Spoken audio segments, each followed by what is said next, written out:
Hello everybody, welcome to What the Theory in 2023. We've had some behind the scenes negotiations.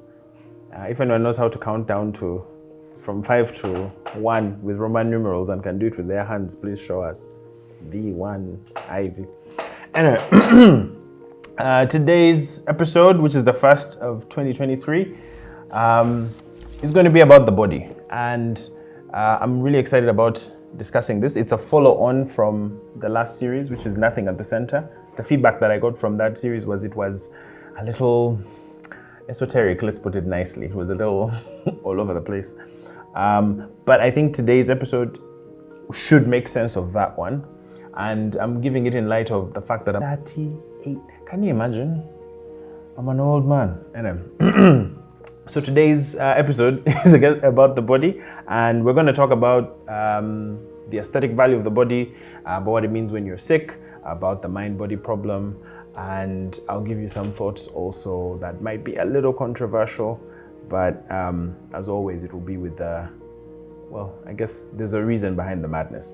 So to start with, why did I think about this topic? Growing older, and I met a few of my friends over this Christmas break, and as we were talking, there were little instances where everyone was sort of showing their age, shall I say. We're sitting at the bar and people are saying things like, oh, it's so loud in here. Like, can we turn the music down? We're the guys who used to turn the music up. Or if you sit for a long time and you stand up, suddenly your back is hurting. And there's this lag between the way your brain thinks you are and the way your body is saying, nah, fam, we're not doing that anymore. The hangovers that people have now last a little bit longer. You can't just go out and play. I went out and played with my niece for a while. We're rolling around in the grass playing football and stuff. And I felt that for like a day. The next day I was like, what's this? And she was just running around, unbeknownst to it. Children are evil. So it got me thinking about this whole mind-body problem. And I think that's where we should start, the Cartesian view of the mind and the body, which is something that we all think. If you ask the average person, are you only your body? I think they would argue that they're not. They would say something like, I possess a body, I own a body, or my soul resides in a body. And that view, I think, could be rightfully extended all the way back to religious views, to the point where you have an immortal soul, some immaterial thing that nonetheless is the center of who you are. It's the substance of who you are as a person. And when you die, that substance goes back to where it came from. It goes back to the source, depending on what religion you subscribe to that has an afterlife. Then in comes Descartes, and he's trying to argue, because at the time he was arguing this, science was starting to become a big deal, and you couldn't talk about an immaterial thing. You needed to give reasons, you needed to give sort of a logical assessment of what it is that you're talking about. So his argument about I think, therefore I am, he was basically saying that you can doubt everything. Put everything into this apple box. If all your ideas are apples and you put them into a box, he upturned that box and then started adding back only the ideas that he thought he could not, without a shadow of a doubt, or he could not rightfully doubt without it being contradictory. So he could doubt his own feelings, he could doubt his body, he could doubt the fact that he might be present in the room. He could have a vivid dream in which he's thinking about all these things that are happening, and then he wakes up to find that everything that had transpired that he thought was real was simply a dream. He talks about mirages, he talks about the fact that our senses fool us every single time, that we think it's not fooling us. You might think you see a friend of yours and it's not actually your friend, but your senses have deceived you, they're not reliable. So at the base of it all, the only thing he found that he could not doubt is the fact that he was thinking. For every thought, there had to be a thinker. Therefore, I am thinking and I am. Now, the root of that is to create a sort of mind-body problem, a duality between your mind and your body. And this is not like a great point because everyone sort of thinks about it. It's a discussion that we have even when it comes to artificial intelligence, thinking about where is the actual locus of that intelligence, where is sort of the soul of that being. And that mind-body problem is something that the philosopher we're going to be discussing mostly today, Nietzsche, took exception to. If you think back to the series we did about the other world and nihilism, Nietzsche's view was that we doubt and then create this immaterial soul, something without extension. But the question would be, where does that immaterial thing come from? We've never seen a mind without a body. We've seen bodies without minds. Ostensibly, those are dead bodies or rocks or even amoeba. They are things that exist without minds. And even when you think about things being in the cloud, when you think of mental operations, shall we say mental operations occurring, they have physical hardware upon which they run. And so the argument is that that duality, that locus of the self, locating it in something that seems to be driving this physical flesh, is a holdover of religious thinking. It is a thought that there is something eternal about you that goes on to live forever, but that eternal thing is your memories, that is you, that somehow you have a way of controlling this body. And I tend to agree with him that doesn't make a lot of sense, because if you drink alcohol and you change, you suddenly become very boisterous, or you become very sad, or whatever the hell alcohol does to you, you would be arguing that the vehicle you're driving is somehow affecting the core of what you are. And in that essence, if you've not, say, eaten food one day and you're kind of hungry and it makes you angry, or your chemical imbalance is causing you to be anxious that day or to be depressed that time, we sort of see that there's a much stronger connection between this body that we say we have and what we say we are. The argument instead should be extended to, you are your body. That everything that is you is not just your mind, but the mind plus your body, that is what you are. And that is something I've been thinking about as I go into the new year. I'm thinking about how do I want to be healthy? How do I want to, sort of grow the things that I understand? And in an information age, mental preparation or being strong up in the mind is really emphasized a lot. That you can sort of read multiple books, you can be inquisitive, and that is a symbol of growth. And then we sort of think of, but you can also grow your body, like they are two separate things. But anyone who knows a gym bro, or even a gym sis, is that a thing? You can have a gym, can you have a gym sis? Alan is laughing. Instead of telling me if they are gym sisters. Anyway, gym bros, gym sisters will tell you that a healthy body makes for a healthy mind. And it's because overall you're being healthy, and concentrating on one over the other is probably to our detriment. So I think that leads me into the second section, which is the discussion of how do we separate the ideas that we've carried of us having bodies and those ideas of us just simply being a mind that occupies a body. And there are two reasons I think we do that. One is the religious reason of, obviously, this world is full of tribulations and strife and suffering, and it seems that the desires that are in our flesh, the Christian will say that the carnal desires of the flesh are what lead you to sin, and that sin is passed down through procreation. It's a physical thing that you just pass down from one to the other, but the spiritual you has to push past those things. You're in enmity with the very body in which you reside, and so we sort of like Nietzsche says, the human being is a sick animal, and by sick animal it means that he fails to reconcile the fact that these things that are going on within him are him. He sort of thinks that there is some foreign thing that he is, there's a pure version of who he is, and it has to be separated from the flesh. And Nietzsche sort of says that, well, then you're denying what you are. You're sort of extending and othering what you are. The other, I guess, way in which we deny our bodies and, our identities, I suppose, is to defend ourselves. If you're not conventionally attractive, if you struggle, say, with a chronic illness, or you have something that you find unpleasant about your body and you find it disgusting and distasteful because other people don't find it appealing to themselves, it can be comforting for you to say, well, I'm not my body, I'm my personality. Everyone knows someone who, when they say that you're going to be hanging out with someone, that they have a nice personality, you kind of know what they're saying, that they're a nice person, or they're really good at their core inside. You know what they're saying. And so I think there's a bit of comfort that we get from that, but I think there's a loss with us thinking about ourselves that way, because you only get one life and you only get one body, unless people find some way to do transhumanism. And it's important for us to love that. And that's the takeoff point for our second segment, which is about aesthetics. Now, with aesthetics, the question of beauty comes into play. If you know someone who's really good looking, there's this odd thing where they're clearly aware that they're good looking, but you don't want them to be aware that they're good looking. They sort of have to play this social convention of, man, it's nothing, they're meant to not praise themselves and allow us to praise them. If they agree with us and praise themselves, we see them as haughty and, sort of vain. Even the Bible talks about vanity because looks perish. I found that a little bit odd. I mean, I understand the fact that, you can't just rely on things that are only skin deep, but your skin is part of who you are. The skins that we carry tell a story, they tell a history. The things that we consider beautiful are also factored in by so many historical things.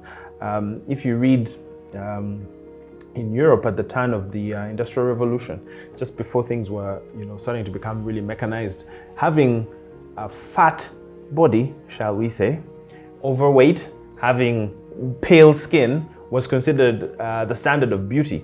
If you look back at all those old paintings, you'll find people who are quite, shall we say, full-bodied, and they didn't give a damn. Why? Because that was a symbol to show that you had made it.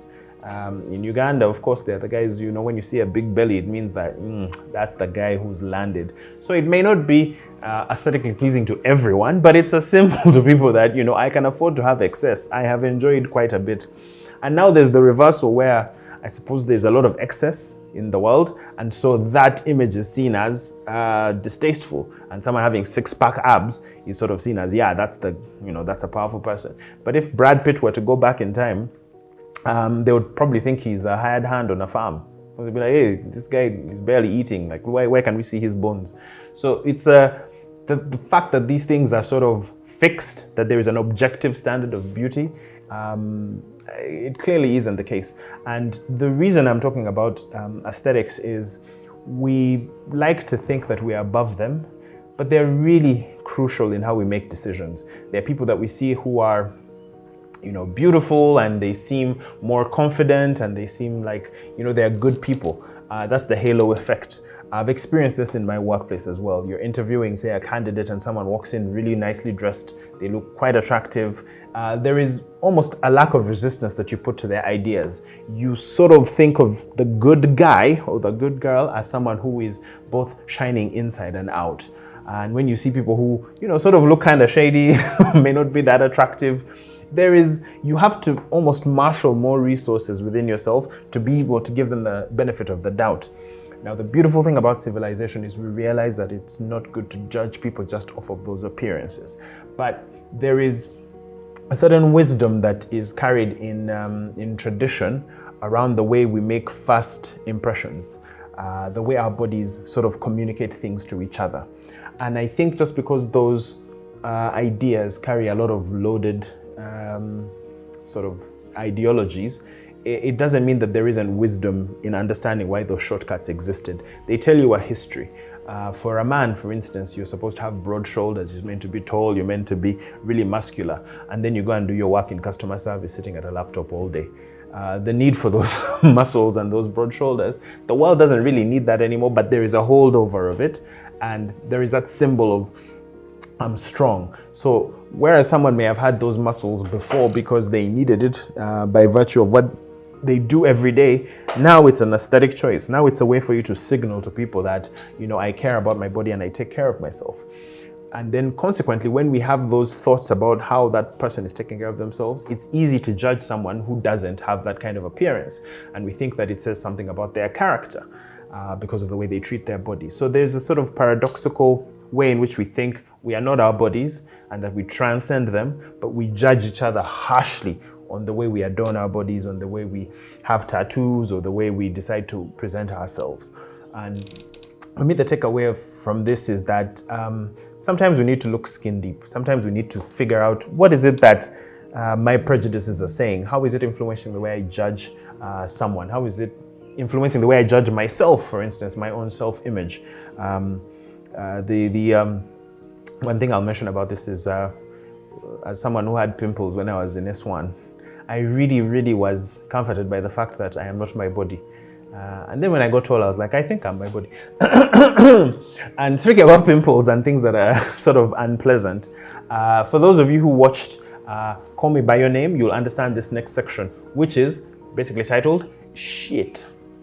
Now, I know that word is terrible, but I want you to take a moment and think about the last time you had a bowel movement.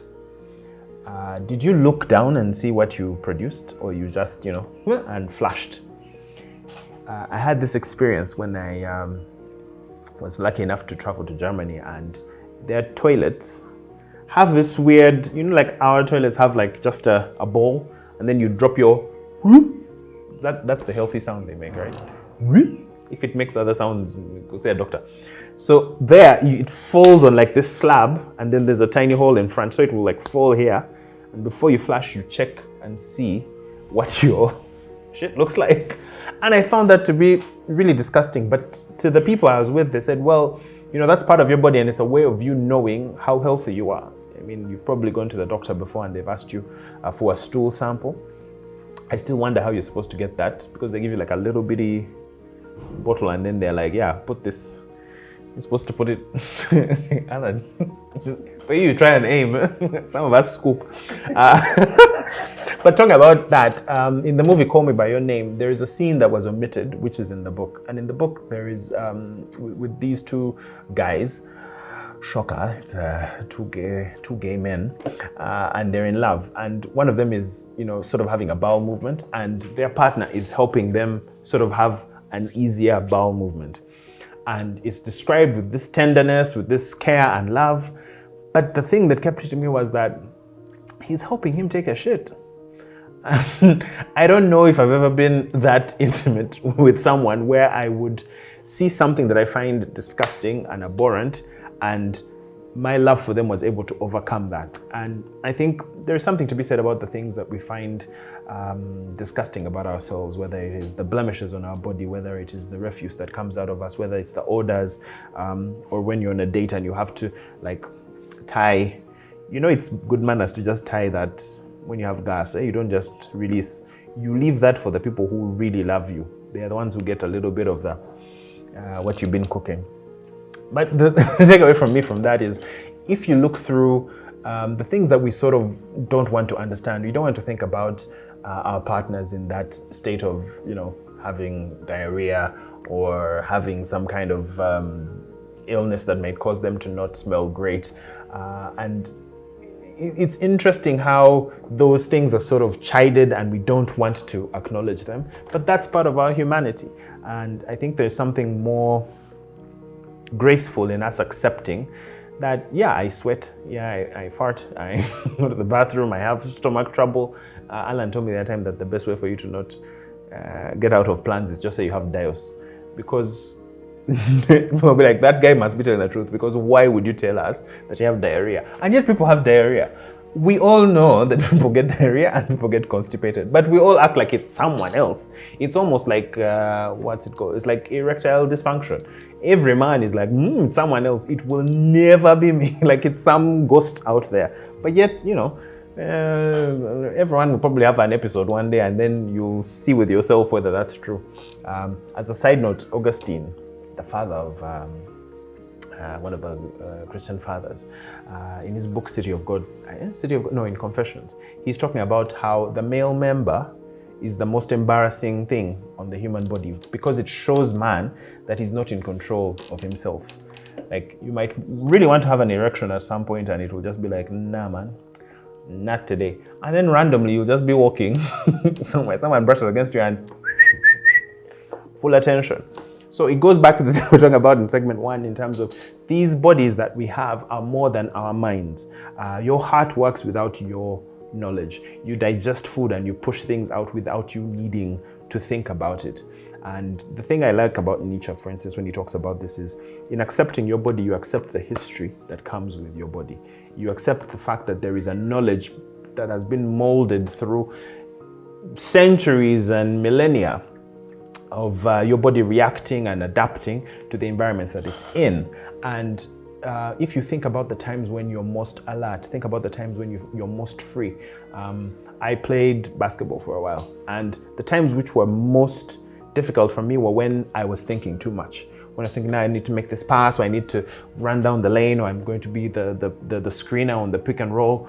And then there are times when it was just natural. You're just in the moment and your body is just going through what it knows, the repetition. That's why we were always practicing. Because once it becomes sort of embodied in you, that's almost a wisdom beyond your mind, because your mind is always weighing options and your body just does stuff. And in that way, I think we lose something by denying that. We think that it's some foreign object because it's disgusting. But you are that object. And I don't mean that you are in that thing. I mean that body, you are your body.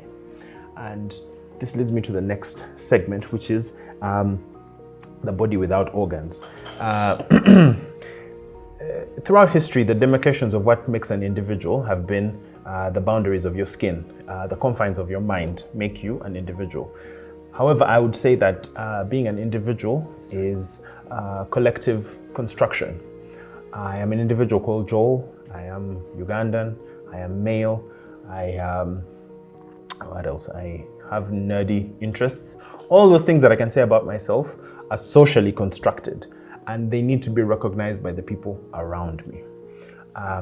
The extension of that is, if you take my father, who is 72 years old, his body is very much within his physical reach.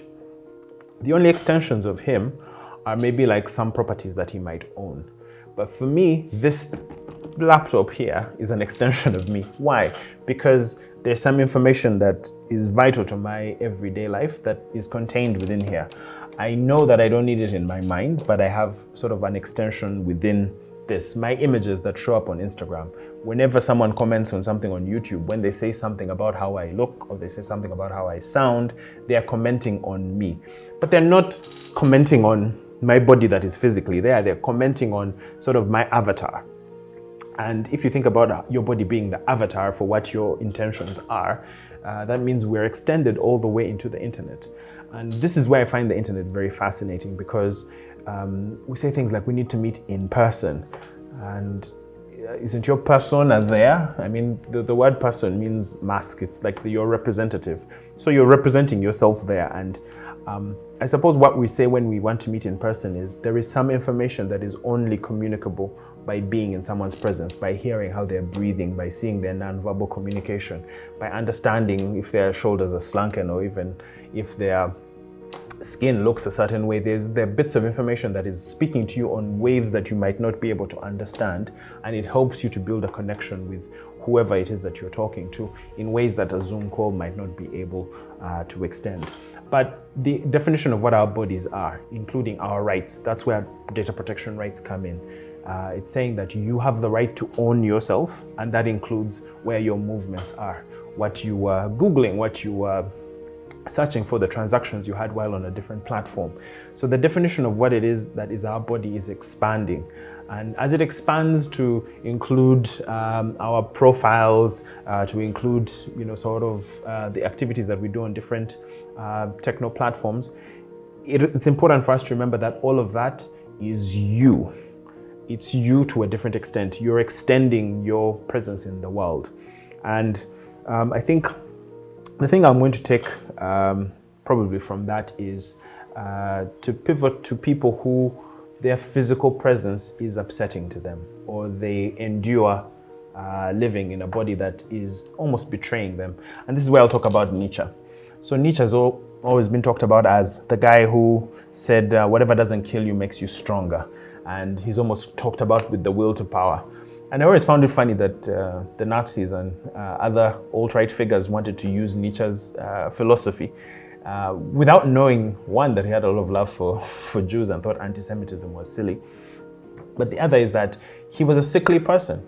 He suffered from migraines. He had several injuries when he joined the army that caused him to have to retire. He used to have sicknesses to the degree where he wished he could die.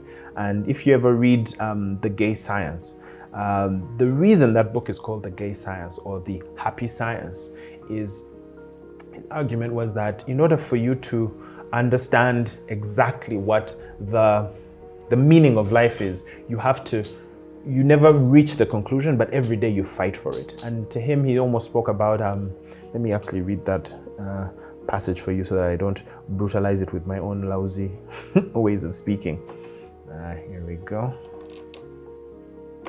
Oh. Technology is not helping me out here. Oh yeah. Only someone who is continually suffering could invent happiness. The happiness of an eye with which the sea of existence has grown still and which now cannot get enough of seeing the surface and this colorful, tender, quivering skin of the sea. Never before has such voluptuousness been so modest. And what makes one heroic? To approach at the same time one's highest suffering and one's highest hope. As you may know, Nietzsche lost his mind at the age of, I think he was 44, in his 40s. And before he did that, what he almost always spoke about was he was against utilitarianism. So utilitarianism had the idea that life is worthwhile if you maximize pleasure and you minimize pain. But you can't separate pleasure and pain. That was his point, that you can't judge a good life by the number of pleasurable activities someone had, and it doesn't matter what kind of pleasure they had. It was about how do you overcome the chronic illnesses, the chronic pains that you have? How do you face the dark nights? How are you able to find joy in things that are, relatively mundane and meaningless? And his view was that because he suffered so deeply, he could embrace the taste of freshly baked bread. He could enjoy the breeze when he went out for a hike when he felt good. He thought that in sickness, hope sometimes fights its way and pierces through and gives you some relief. As someone who's experienced sickness, very rarely, I have the privilege of taking my body for granted, and many of us take our bodies for granted. But the person who helps run this podcast, Josie, spoke on the podcast what it means when she has a crisis, what it means when, she thinks about, we had a conversation at some point about the future and how she thinks about the future, and she thinks about it every day at a time. And it's interesting that people who are relatively healthy, quote unquote, we make plans without thinking about the day-to-day, and we almost have to remind ourselves to come into the present. And often what gets us to remember the present or to live in the moment is pain. And we think pain is a terrible thing. But again, if you go back to the Nietzschean point of view, pain is just your body's response of saying, there's something wrong here, there's something not working. And to think that we could be rid of our bodies and somehow move into eternal bliss is an escape. It is a fantasy. And rather for us to be able to find self-overcoming by continually understanding that life is worthwhile when you look at both the pain and the pleasure. Like somehow the tapestry of life has to involve all of those things. So it involves not only the spiritual, but also the carnal. So in this year, what I will encourage you to do is love your body. If you want to exercise, exercise. If you want to eat well, eat well. You'll feel better. But you don't have to be any kind of way. You just have to accept that this is what I look like. And it would be a terrible burden for you to go through life never accepting what you are. Because if you're continually denying what you are, you can never fully be what it is that you are meant to be in this world. So thank you for tuning in. Let me know what you thought about the episode, and I'll see you next time. That's my body.